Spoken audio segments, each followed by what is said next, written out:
So today I am talking with Michael Arrowsmith, Chief Development Officer of Pinch a Penny. And I thought we would start with the name Pinch a Penny. You guys, I would love for you to tell us what you guys do, but also too, just what's the biggest reason that candidates come to you or find out about you? Are they customers? So tell us a little bit about the story and what you guys do, and then where the majority of your new franchisees are coming from. Sure. Okay. Well, that's a lot to unpack. So let Yeah. me so let me start with what we are and what we do, and then I'll give you a little bit of the history. So we are in the pool retail and service space, and so we are kind of unique in that we have multiple streams of revenue coming in. So we do pool service, which a lot of times people will see like guys that have trucks and those poles and cleaning and there's some franchises that just do that. So that's just one component of our business. A second component is an actual retail store. And there are some other large brands, corporately owned, not franchised, to do retail stores. We do that. And then we do backyard services too, such as, pool renovation or pressure washing or mosquito misting, that type of thing also. So we have like multiple streams of revenue that our franchisees can enjoy, but primarily we're in the pool maintenance and service space. That's Okay, really good. what See, it is. I learned And something new today. I didn't know about the third one. and Okay, good. and the name is interesting in that our founder. So I should probably say we're a family-owned organization. Our founder, Fred Thomas, his son, who literally grew up in the business, is our CEO, a very active CEO. And so that's another thing about our culture. I mean, we're a family-owned business. We actually franchise to families. I mean, most of our franchisees are families, and then we serve families, and because our business is all about family fun and making a safe, sanitary environment for your family to have fun in. But our founder, interesting story is that he was in sales and had a great business idea of he could get a buy on some of these pool supplies. And this is back in the early 1970s. And so Fred got a big purchase, but before he kind of pulled the trigger on it, he went to a local Eckerd store and talked to a manager and said, "Hey, I could get you some really good prices on pool supplies. Do you want to buy some?" And the guy said, "Great." And the guy told his district manager, and his district manager said, "Oh, this is great. Can you supply them for, 5 other locations?" And so Fred, thinking this is fantastic. Now I'm an entrepreneur. I'll do all this. So he bought on his own dime all of these pool supplies, and he calls him up like a week later and says, "Hey, I've got the supplies. When do you want to take delivery?" And they're like, "Mr. Thomas, you know what? We just found out from our corporate, now doesn't it sound like corporate? We just found out from our corporate headquarters that we actually have a contract with another company that we'd be violating. And so we're sorry we can't take your products." And so Fred is sitting here and he's got all of this product, his whole livelihood wrapped up into this, and he doesn't know what to do with it. So in true entrepreneurial style, he literally rents a warehouse and he takes out an ad in the paper and said, "Do you want to pinch a penny?" Which back in that day, I guess meant be thrifty and thriving. As a little aside, I say back in the day because I literally had a millennial come up to me at a trade show and ask what the term pinch a penny actually meant because they had no idea what the Oh, term. But anyway, so Fred was like, "Do you want to pinch a penny and you can get these products?" And so it was phenomenally successful, and people came from all around to get them. And then so he ended up opening a retail store and then another store, and then people started contacting him and said, "Hey, can I open one?" And so he started, I think originally he was licensing. He didn't really know what he was doing. Again, this was 1974, 1975 timeframe, actually 1975. And then that's essentially how we started franchising. And you fast forward, 45 years, we just celebrated our 45th anniversary. 45 years later, we have over 250 locations and we're in, 4 or 5 different states, all in the Southeast. Our business is about pools. Most of the pools are in the southern states, as you would imagine. So that's where we do predominantly most of our business. And it's phenomenally well. To answer something else you said, where do our franchisees come from? And they come from all walks of life, but typically what they are is kind of in that mid-career. So they've been working at business, corporate America. When I say corporate America, I don't necessarily mean like in an office setting. They could be, in a retail setting or something like that, but they want to make a change in their life and they want to take control of their life, and they want to, and our business model is just so phenomenal with not only the multiple streams of revenue, but we've got a pretty solid tracker. We haven't closed a location in over 30 years. I mean, we just don't close Pinch A Penny locations. We don't close them. And there's a lot of reasons into that we can get into later. In all 45 years, we've only had 2 years we have not had same store sales increases. I mean, they just continually increase.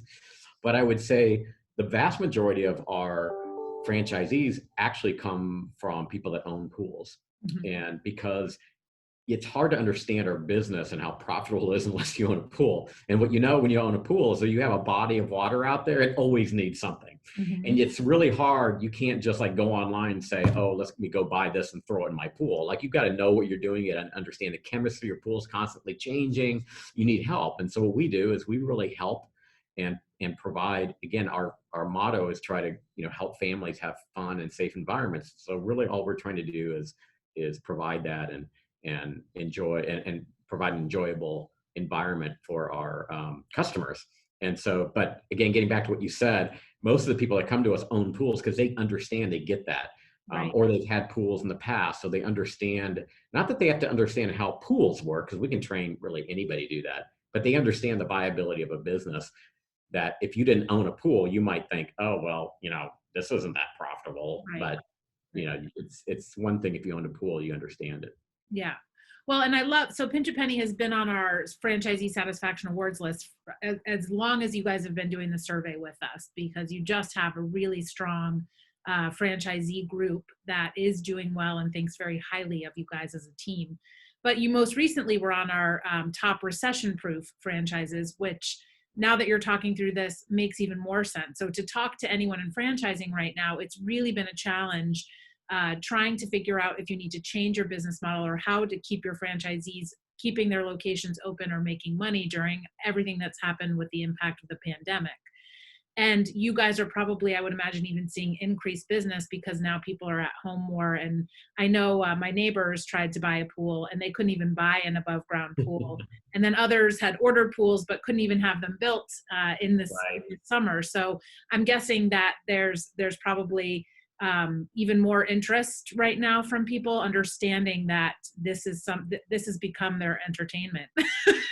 Yeah, so let me talk to that a little bit. I mean, I will tell you, while we don't really publicly share numbers, we're up, strong double digits as a brand this year. So it's a very good year for us. But, I want to say that we're up like every year. Like we've only had 2 years that we're not up. So that's not an uncommon thing on our business, because even if maybe this year people are spending a lot more and maybe upgrading on some certain things, well, guess what? Next year, they're still going to need chemicals. They're still going to need stuff for their pools. So this is a business that just continues to sustain itself in really all economies. I mean, it just does really, really well all the time, because it's sort of like, this is probably a really bad analogy, but it's sort of like, I see a picture of is that your daughter in the background there? Yeah. How old is she? She just turned 12. Oh, well, okay. She looked like a toddler in that picture. Yeah, so she's the younger one, yeah. Okay. Well, I was going to say, it's sort of like having a toddler. Like, the toddler always needs to have the diaper change or feeding or something. And a pool is like that. But a pool provides, the difference is a pool provides, well, your children provide a lot. I got to be careful. Toddlers have ROI too. That's right. I mean, I have teenagers now, so it's hard for me to say how much joy that they provide, but we're like that. I mean, pools provide family fun, and that's what we're all about. And the franchisees we look for people that have a serving attitude, kind of that servant mentality of really trying to help. And that's why we franchise. We're not a brand that gets a lot of like multi-unit guys. That's just not our model. Like you will not have a Pinch A Penny owner that owns like 25 Pinch A Pennies, because we really want local ownership. Now we do have multi-store owners, but they're in the locations, or directly controlling the locations all the time. But part of that is because we want to be sure that we're family owned, we're serving families, we're helping families. And so it was great to be recognized in that particular survey. And I know you guys do a lot of research, which I think is really key as well, because we have found when people are looking at franchises, and it seems to be even more this way, Michelle, now than it was even 2 years ago or 3 years ago.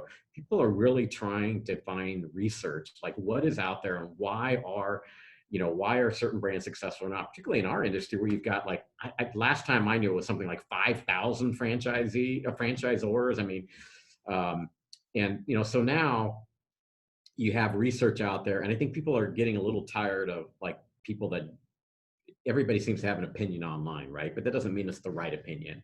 And so I think a company that provides valuable third-party information is pretty key. And so we find, so we're honored to be in there, and we're so grateful to be in there because we find that that's very, very valuable. And we have, like you said, for years participated in the franchise satisfaction, because at the end of the day, look, there's a lot of components that people are looking at when they're trying to buy a franchise. And I think in our business in particular, and people are making life changes. I mean, they're going from getting a paycheck all the time, and they're in the mid, most of our franchisees are in their mid, I'd say from, say early 40s to early 60s. I mean, they have financial obligations, they have families, they're making a big decision, and they want to have information and knowledge as well as just, as well as just reading sales brochures and reading something on Yelp or whatever wherever they get information. So I think the franchise satisfaction in particular is important, because at the end of the day, the one thing I always say to franchisees is, I want them talking to our franchisees and ask them a critical question that I think all franchisees should be asking other franchisees if you're looking to invest in a brand is, would you do it again? I mean, to me, that cuts to the heart of almost everything. Yeah, yeah. And I think that's a good question, because I was going to ask you, it sounds like your culture is probably what's most important to you guys, just that the founding family is still involved, that you're privately held. So how you're making the right selection for your franchisees that are coming in is just as important as how do they figure out that you're the right fit for them. And you do share your data from your franchise owners online as well. So that transparency, I think, just helps people feel more comfortable that they know what they're getting into. You're absolutely right. They don't want to be sold. So I think that question is perfect, because this is a monetary relationship, but it's a long one. So understanding that even if you have ups and downs with people, now that you can go back and reflect, if you're still going to invest in it, there's more to it than just, how much money they're making. It is about how well supported they feel and that they're part of this larger community. So I think that's a great question to ask. What else do you think, as far as somebody that's looking at you, how are you measuring that they are a right fit? You talked about them being involved in the community, and you talked about them, you said you could teach them about pools. So what do they need to come? Who's the right one for you? What can't you teach them? What do they really need to come to the table with? I mean, the most important thing for us is, do you have an attitude of service?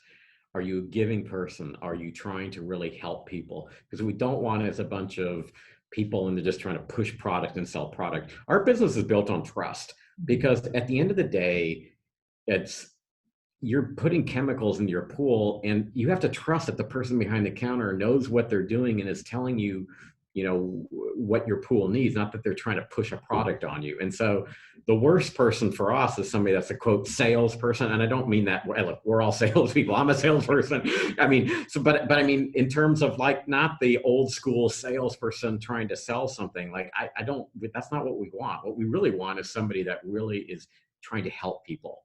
Like we've got people, we've got franchisees, and I know you guys do surveys of the best franchises for women, and I think we actually placed pretty highly on that one too, as I recall. But we've got some franchisees that are women in our brand that this is like their second career after being at home, for a while, and they're coming back into the business world. But they have that giving heart, and that's what we really need. I mean, I know servant leadership is kind of a trendy thing to say, today, but I mean, this is really the essence of our business, because the great thing about our business, Michelle, and I don't want to make it too rosy. I mean, look, you got to work hard and there's risks in every business, but our business is we're a niche player. And so we know, based on some proprietary data and information that we've cultivated over the years, we know where all the pools are. So if you think about that, if I know where my customers are, and what's different about that, if you think about the food industry for a moment, let me just harp on them for just a second. If you're in the food industry, your potential customer is anybody with a stomach. Okay. Yep. I mean, yeah, I know like fast food is going towards one segment and fine dining another, but in our business, we're really only going after people with pools. So if you know where the pools are and you know where they're shopping, you know where to place your locations. And really the only other variable is, do you have the right franchisee in there running the location with the right attitude? And that's what we're looking for. And a lot of what we do also, once you get a franchisee in our once we get a franchisee in our system, we're trying to take care of them the way that we want them to take care of the customer. Meaning we do so many things to try to help our franchisees. Again, they have to do the heavy lifting and the work, but what can we do to help them out? And, I'll give you one example. Like this year we rolled out a financing program. So, which is kind of fortuitous given the time, what's going on right now. But, franchisees that come to us, they don't need to go to a bank, and they can get financing directly from Pinch A Penny, up to 80% financing, competitive rates, competitive terms. There's no fees, there's no gotcha things. And we realize, gosh, this will really help us because we can kind of gear everything to our business. And what I mean by that is when you build a foundation of a business, it's like an investment. It's not going to take off immediately. So our first year is our toughest year. And if you look at our item 19, our FDD, it just starts going up and up and up and up and up. So it's really great, successful business. Again, I'm not guaranteeing success for anybody. It's a really great business model. But the first year or two is more challenging than, say, year 3 and 4. And so if you're able to provide your own financing, then you can make your terms flexible at that time. And so that's what we do. And again, we just do it to make it easier for the franchisee. Nobody has to take our financing program. They don't even have to they can do whatever terms. They can prepay the loan whenever they want. They can do whatever they want.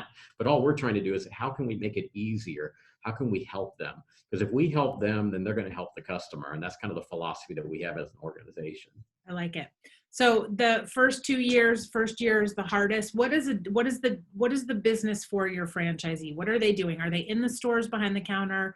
Are they hiring? What's the average number of employees? What does that first year look like for them as far as what they're actually doing to build their business? That is a great question. And because the first year is so different from the second, third, fourth, fifth, and on. And so what's kind of cool about the business is, so the first, let me just directly answer your question, and I'll talk about how cool it is, because I think this is such a great business model that we have. So the first year, you're really just hiring maybe 2 employees, and they might not be full-time, and you're pretty much doing all of it yourself as the business. But as the business grows, you're able to grow with it and scale it, because then you're able to hire more people and bring more people. Let me give you an example of what I mean. Let's just say you start out, and I'm just going to make up the number, and you have your retail business, but you also have, say, 5 or 10 service accounts where you're going and cleaning the pools and doing the repair and doing that type of thing. You probably need an employee or 2 to help you out on that. But then every month, that's growing and growing and growing. There's going to be some point where you stand back and you're going to say, you know what, I need to have somebody just focus on that, or I need to have somebody just focus on the retail store. Or maybe you're going in and now you have a family member doing one of those. We have a lot of franchisees that have spouses that work with them, or very common to have a next generation. So you have a son or daughter working with so you have those components going on. But what we find in year 1 and in year 2 in particular, you're like doing. And then I'd say I'm kind of being a little liberal. I mean, it could be, a little year 2 beyond this or ahead of this, but depending on how you do it. But then in year 2 and 3, then you're kind of managing, because now you're managing these people. Then you get above year 5 and you're leading, so now you got people managing it. And now you're saying, remember I talked about our 3 revenue streams. Our third one is all these other services. Well, now you're trying to probably expand some of those other services because you get your base business going. And now you're in that realm while you've got the base people taking care of the base business, and you're kind of overseeing all of it. And so what we find is this business can be as big as you want it to be. It can scale as large as you want it to be. But the very beginning is really, really small. And that's cool, because you should know all the stuff that people are doing, and it gives you a chance to do that. And then you grow with the business, and the business will grow as much as you grow. Again, I want to be sure I'm not guaranteeing success. It's not like everybody's going to take off like a rocket. But that potential and that environment for success is definitely in the model for success is there. How about what kind of opportunities do you offer for your franchisees to learn or to connect with each other so that they can see how other people are doing things better than they are, or who's doing it best? Yeah, so we have a couple ways that we do that. During our training program, we actually train with some franchisees also. So it's not just a corporate location. So in our training program, which is a month long, very thorough, you get a couple certifications, national certifications, and then you also will get our certification, which we think is better than the national ones. But through that process, you're going to start learning and getting to know franchisees. Also, in our process, which is a little different, I think, than a lot of franchisors, is that we actually require franchisees to talk to other franchisees. So before to step back to something we talked about earlier, before we actually approve somebody, you have to have talked to a minimum of 5 of our franchisees. So you don't have so now we're already starting that process of networking and interacting, and we find that as time goes on, then people are interacting more or less, and they're getting to know each other. And then we have a conference once a year where they all come to. We pay for that. I mean, we don't charge a franchisee for that. We pay for that conference, and we bring a lot of suppliers, and we bring all the franchisees in. And so we have a lot of things that we do for the franchisees. I'll give you an example of one that we did this year. Right? It's depending on when this is being viewed, like we're in 2020, this is in the midst of COVID, so this sounds a little strange, but earlier this year in January, we actually took all of our franchisees on a cruise to celebrate our 45th anniversary, and we didn't charge them for that at all. So I think it was up to 2. I mean, you could bring more people and we would charge you for that, but you could get up to 2 people per franchise came on a cruise, and it was just a thank you cruise because we're celebrating our 45th anniversary. And so those are kind of occasions that we do. Gosh, we just randomly do that stuff all the time, but that also kind of builds that culture of people getting to know each other and hanging out with each other and talking to each other. And, this is very much run like a family. Yes. And No, I like that. Yeah. That's good. So you're extremely unique in what you guys are doing for the end product. There's not a lot of franchise systems, if any, out there that do this, maybe some of the maintenance stuff. But you had mentioned you're predominantly in the South and Southeast. Are you looking for franchisees everywhere that it makes sense geographically to have a pool for more than 2 months out of the year? Or are you still targeting certain areas? Well, I would say we are looking particularly in the Southeast. So let me say that differently. In the Sun Belt area, Southeast. I always say Texas does not consider itself the Southeast. So we always say Southeast and Texas. Yeah. I think if we called them the Southeast, I think the people in Texas might get offended by that. So we always say that, but we're not growing in the Southwest. We're not growing in Arizona or California right now. We're very slow, deliberate. I mean, look, we're proud of having 250 locations, but we're not trying to set like growth records. That's just not what we're about. We want to go for the pace that makes sense for our brand, that we're able to service the customers, and we're not, because we're owned by a family, we're not trying to, get to 100 locations so we can flip it to a venture capitalist or a private equity company, and then have these quarterly stock. We don't have to do any of that kind of stuff. So we're trying to do smart growth. So we're looking at the Southeast, and predominantly right now, Texas is probably most of our growth, because Florida, we've got 235 locations in Florida, and almost sold out Florida. And Texas is the next state that has kind of the most opportunity for us in terms of how many pools and people coming in. It's like a huge growth state for us. So we're spending a lot of our time in Texas, but really anywhere in the Southeast, in the Sun Belt area, we're growing right now. Yeah. And I wanted to point that out, that there's some franchisors that put out just a national footprint, but it's really more of a strategy to kind of grow slowly so that you can get to those stores and get to those franchisees as they open. So that's what I kind of wanted to clarify for people that are looking. Yeah. So is there anything else that you think that people should know specifically about Pinch a Penny, or when we share this with people that are looking to buy franchises? You made a couple good points of making sure you connect with other franchisees, that you guys actually require that. Really understanding, is it a cultural fit for you and for the brand? Is there anything else that you can think of that you would recommend? You've been in the game a long time. You've talked to a lot of candidates, but, and one other thing too, because you can probably add this to this. You had mentioned having the right real estate, having the right place where your store is a critical part of your success. I think that's something in general. Do you guys help pick the real estate for your candidates? And then I'll let you say if there's anything else that you think is a good warning sign, or just to check it off and make sure you've done it if you're evaluating brands that might be a good opportunity for you. Yeah, so the real estate is a great question. It's very key to what we do. And we realize that we're dealing with people that have not been in the franchising world before. So these are not like professional franchisees that are coming to us to expand their portfolio. These are people that have had jobs and now they're looking to become a franchisee. And the great thing is, about a franchise, it's a system, it's a process, and you can plug into that. And so for us, the real estate is really key, and we're completely a turnkey situation, meaning we do all of that. Okay. Now you can be as involved as you want, and we're certainly not we're not acting as brokers for our franchisees. Well, we go out and we find a site. We're doing that right now. I've got one of my real estate folks flying out day after tomorrow to Texas to look for a site for a new franchisee. But we find the site, we negotiate the lease, we do all of that.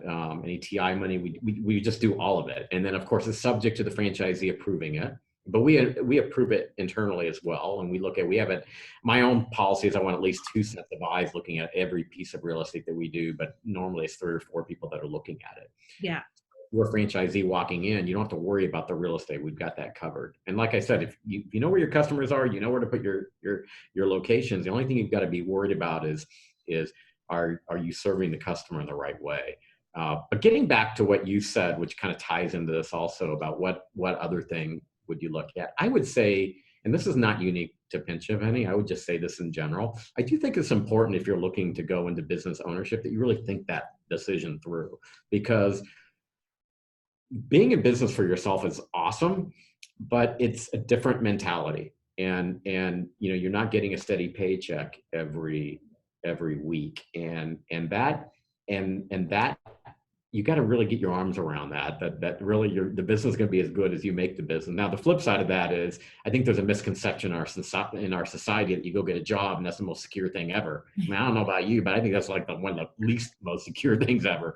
At least if you're in business ownership, you're putting your destiny in your own hands. And so in that regard, I think it's important to be sure that you've got the right franchise, but you also have to be sure that you have the right mentality. And the right mentality isn't trying to squeeze every penny out of every transaction, but it's trying to squeeze as much service and as much help as you can to the customer. And is that something that is really, really important and resonates with you? I think is very important. Yeah, I think that's good. And I will say, so I own a business with my husband that's not a franchise, and then I'm involved in franchising. And I think the other thing too, a good piece of advice for new franchisees or candidates is you're buying into a process and a system, and other business owners that have done this, follow the system. In year 1 and 2, I can't say that enough. Don't go rogue. You're buying into a brand that's done this. It is a replicable model. So follow that system and don't try and be the business owner that tries to do it off on their own or thinks that they know better. So I always say that. I think people say, oh, I know my market better, but really you bought into the brand. Follow their playbook for that year 1, year 2, and understand what you're doing and be part of that community. But I think that's a missed opportunity when candidates don't start networking with other franchise owners and build those relationships. That's why you're buying into the brand. So take advantage of that. I'm so glad you brought that up, because that's probably, if not the number one, it'd certainly be in the top 3 mistakes I see franchisees say. And so when we're looking at candidates, going back to one of your other questions, I'm also looking for somebody that's not an entrepreneur. Yes. Like I don't want somebody that's walking in. Like I don't like it when people say, well, franchisees are entrepreneurs. No, they're not. I mean, the best franchisees I know, and that, again, I'm not trying to be disrespectful to anybody, but what I'm saying is the best franchisees are the ones that are following the system, following the process. And if you do that, you're going to be really, really successful. And the ones that are not are the ones that are trying to be entrepreneurial from the beginning and let me change this and let me change that. I mean, to me, it's sort of like, if you've got a recipe and you're trying to make a cake, like follow the recipe. Don't all of a sudden say, you know what? I like things sweet, so let me put 5 times as much sugar in the recipe, and even more important, when you have a recipe that has a 5-star rating from the people that have made the recipe, follow the recipe. Yeah. Or let me ask you a question. If you've ever done any, and I'm talking like I'm a professional cook, but I'm not, but let me ask you a question, Michelle. If you wanted to make your cake and you just didn't want it to take as long in the oven, I mean, why don't you just turn it up to 500 degrees? And does that mean you could cook it for only 5 minutes? Do it in the microwave. Yeah. So, I mean, those are the kind of things but people try to apply that to a franchise, and it's like, no, just follow the system, follow the process. Agreed. Yes. So. Well, I appreciate this, Michael. This is wonderful. Again, I think that, like I said, the name Pinch A Penny, I'm in the Northeast, exactly that. Like you're kind of like, what are they about? So I think this is helpful for people to understand, and hopefully we can help reach some people that are looking to grow in that Southeast and Texas area. And I definitely would advise them to talk to your franchise owners, but we've always had a pleasure working with your team, and your franchisees really have very constructive feedback and they definitely would do it again. I should have pulled up that date, that the stat around that. I know it's high, and we'll share that with the recording, but it's a great question. Would you do it again? Yeah, well, thank you, Michelle, and thank you for everything that you guys do. Because, like I said earlier in the call, I think what you guys do is provide such a great service because you're basically a research company that's providing information for people that are looking to make good decisions. And while there's over 5,000 franchise brands out there at my last count, not all 5,000 are good. And so Yeah. one of the things I've tried to define my career by is being sure that I'm with the right brands that are really making a difference in people's lives and making people, the great thing about this business, what I love about this business is you're seeing people come in as franchisees, and they're changing their family tree forever because now they're putting it in their destiny in their own hands, and they're showing their children and their children's children how to do that. And you guys provide such a great service in that so that they can find the right franchise and make the right decision. Yeah, I agree. There's a lot of brands out there, and just finding the ones that are doing it right and get that you're here to do this journey with them, to not flip it, to not sell out.